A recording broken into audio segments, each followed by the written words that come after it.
Welcome to a tutorial all about creating this Noel card, and we are going to be doing it on craft paper. I grabbed a big pack of craft paper from Michael's, and then cutting a sheet in half gives you the perfect size for a tiny little card. So I'm going to move this one to the side as we create our design together. So once you've cut your paper in half, you can simply fold it. If you want, you can score it down the side to give yourself a little card here. Now, heading into this, you might be nervous that your lettering has to be perfect, but we're gonna add a few design details to it so that you don't actually have to worry about your lettering being totally perfect. It'll really be hidden by all the details you're going to add. So for this, I'm using a Sakura Koi coloring brush pen, or any large size brush marker will do.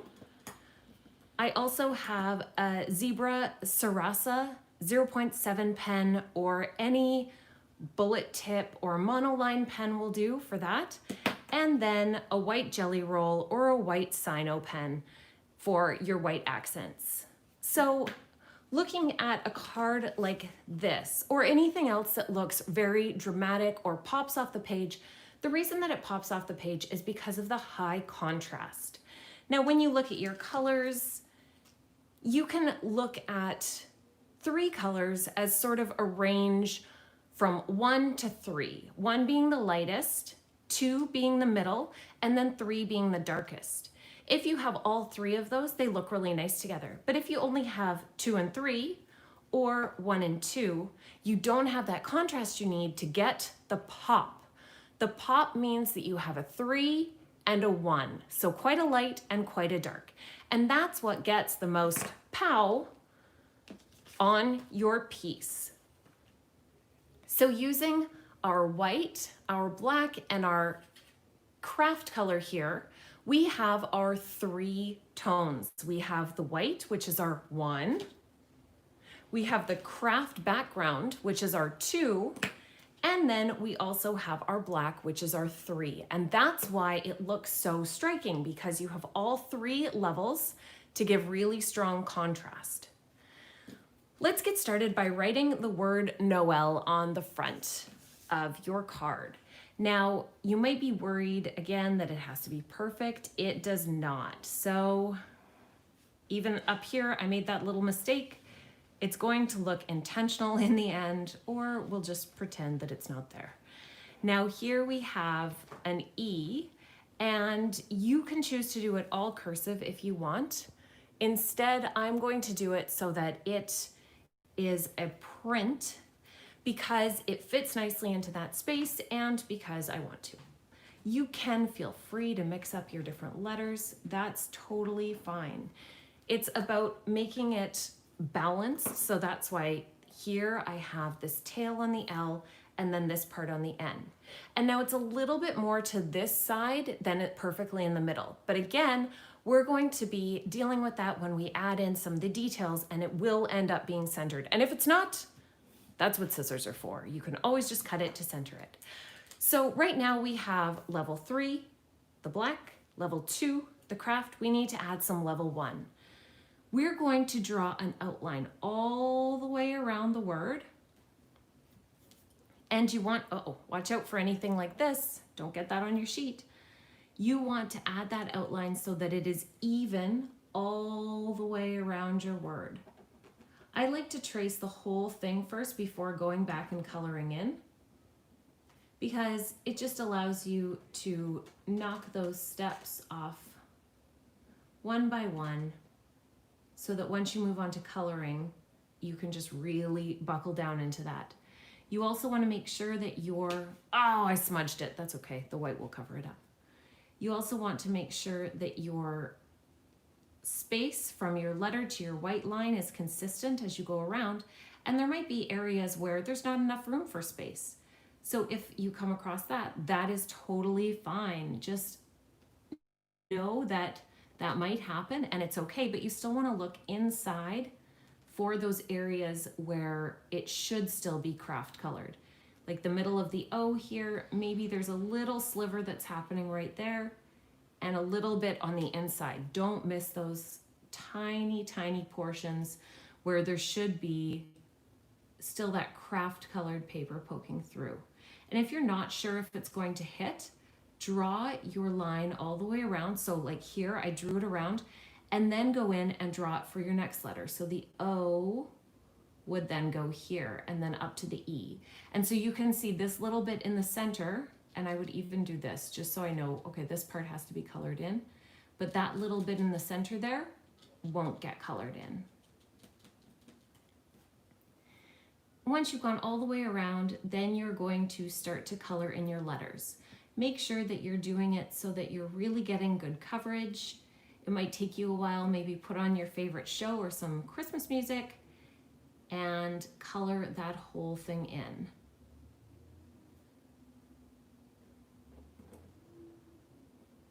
Lift your pen up when you need to so that you can get a nice consistent line. And if you can't see where your line is going, it's going to be hard for you to trace around it. So now you're going to want to go in and color. Make sure that you color right up to the edge of your letter, but don't color over it. And then all the way to the other letter, getting a nice smooth area of color added where, well, really the color is just white. Go through and finish this off. And if you've done a smudge like me, it's not a problem because your white is going to be able to color over it. You might need to do 2 layers right there, or do a first layer and then sort of press it off to get the extra, and then color over it again. And your little smudge there will be all colored over and you won't even see it. So once you go around and do all of your color, and just like Martha Stewart, I already prepped one in the back so that you don't have to watch me color for half an hour because it's a small pen, so it takes a while. Once you've gone through and colored in all of those lines, now we're going to stick with the white and add a little bit more detail, because just having the outline, it's okay, but we want to make it look like a fully integrated piece. One other thing that you can do is add a little bit of detail inside your black line. So starting up at the top where it's skinny, the skinny lines you're not going to add anything to. But then as it starts to taper out and get a little bit thicker, add in just a few dots. And then where it's your full width downstroke, put in tiny little lines and then taper back down to dots. It's just adding a little bit of detail in there. So here, it's all thin. We don't want to add it there. Here it gets a little bit thicker. Start to add in some dots. And then where it's full thickness of your downstroke, you want to just do some tiny little lines in there. Tapering down to your dots. So again, these upstrokes don't add anything, but your thicker areas, just these tiny little lines heading off into dots in the sunset. And this side. Now for the E, because it doesn't really taper too much, you can start right away with your straight lines and then down into dot. But if yours has more of a taper, then you're going to want to move from your lines back into those dots, just to give it that smooth transition. All right, that is one detail added, and it's not super duper obvious, but sometimes those subtle details, like putting on a very light layer of blush, make all the difference so that you don't look like you've been up until 2 in the morning, you know, with a cranky kid. Okay, let's move on to our black pen. And this is just the monoline or bullet tip pen, your regular office pen. And here you're going to draw a shadow onto this. So leave a little bit of space so that we're getting level 1 contrast, level 2 contrast, and then level 3 contrast. To the right of your lines, you're going to just draw a little black line going down. So let's do all the right-hand sides first. Anywhere that you have a line, look to the right and draw a line. And again, you want to try to be consistent with how far away you are from the white to the brown to the black. This is to the right. Here we go to the right. Here to the right. And all the way down. Now we can also go underneath as well. Oh, I missed this little bit. So we want our shadow to be slightly to the right and also down below. So underneath, you're just going to add a little bit. Here we go, just slightly to the right and underneath. So we already have our right portion. Now we're just going to go underneath a little bit, underneath that portion of the E. And we don't have space to do it up here, so we're not going to do anything there. We'll do it under this portion of the L, and you want to join your lines together under this portion of the L. If you can do it the other way, that's a good option too. And then look for any parts that you've missed, like this part on the right has been missed. That part's all good, this part's all good. Here, oh, but we need to go underneath just a little bit. And here we don't have enough space. Just extend that a little bit more. Now, one is fine, but let's add one more. So mimic each one of these lines, but you want to make them relatively close together. So we're leaving a tiny little gap in between your shadow line. You're going to want to go slowly with your pen to try to be as consistent as possible as you add in that shadow line.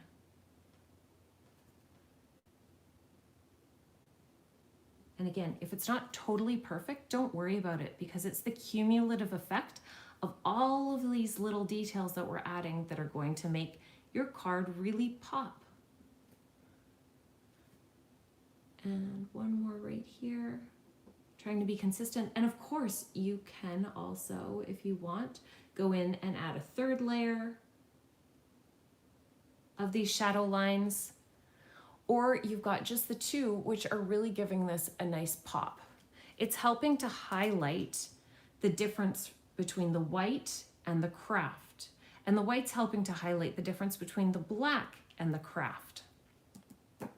Let's go back in with our white pen, and we're going to add in some snowflakes to give some detail around. And remember that I said this is slightly to the side, and that would be okay, because as we've added these shadow lines, that's actually filled in space on this side of the card. And if we have a little bit of extra space too, we can fill those in with some snowflakes. So your snowflakes, and snowflakes in general, not just yours, but they have 6 points.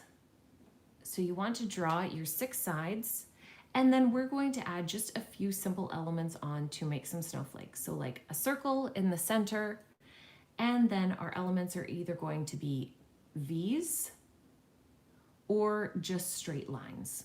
We're keeping it super simple, but when it's all put together, it's going to have a huge impact. Let's do another slightly smaller one beside it. So this one we did V's. For this one, we'll just do some straight lines, capping each one of those little white lines off. And now you want to go through your card very randomly putting in your design. So this one may be just the V's with no circles in the center. Let's do one with a circle and then just the straight lines instead of the V's. And you can take really simple elements like this and mix and match them so that your snowflakes all look different. Here, instead of doing a circle, I just added the straight lines and then V's right on the very end instead of down on the line a little bit. You can also just add in a few that don't have the details. These are just the tiny little snowflakes that get caught on your eyelashes.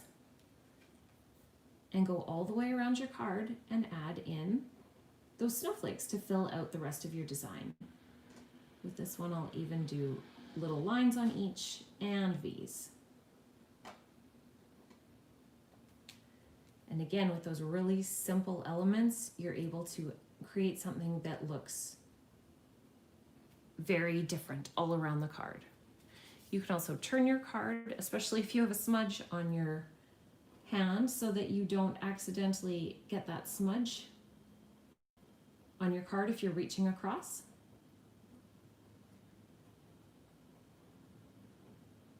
And this guy will get a little circle. And continue to fill in your design until you have it all covered. Maybe this one will do some little dots inside. And that's another element that you can add throughout your card, is just some tiny little white dots. They look best usually if you group them. So I'm just doing little groups of 2 and 3 throughout. And just use them as a filler element, not as your main element, but wherever there's a tiny bit of space, you can add just a dot or 2, preferably 3, to make your little group of 3. And it will help to fill out the rest of your card. But of course, your first option is going to be to add a snowflake to fill in that card.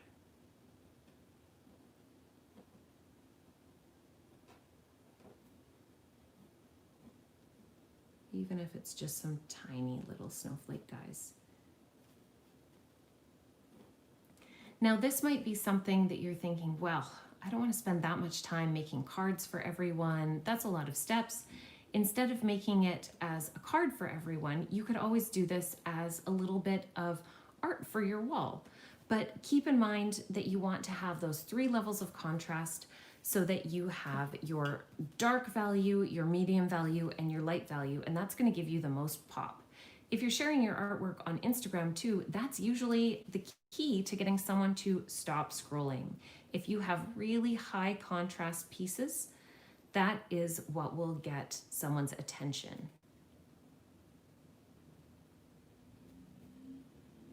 So go through, finish off your card with your tiny snowflakes, your filler dots, and then you have your Noel card. I guess this one didn't take too long. These would probably take about 5 to 10 minutes each if you were making them to send out.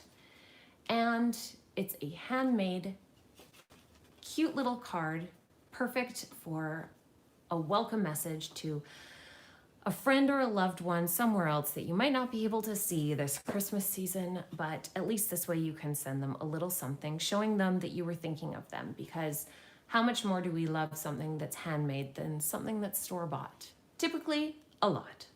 So take a few minutes, even today or tomorrow, to make one of these for yourself if you want to put it up, or for a loved one, and send it off. And you can always sign, oh, look, gonna have to create again.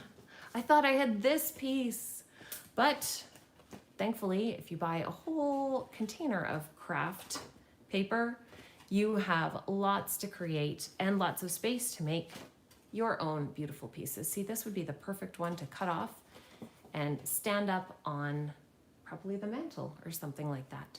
So create your own piece with your 3 levels of contrast.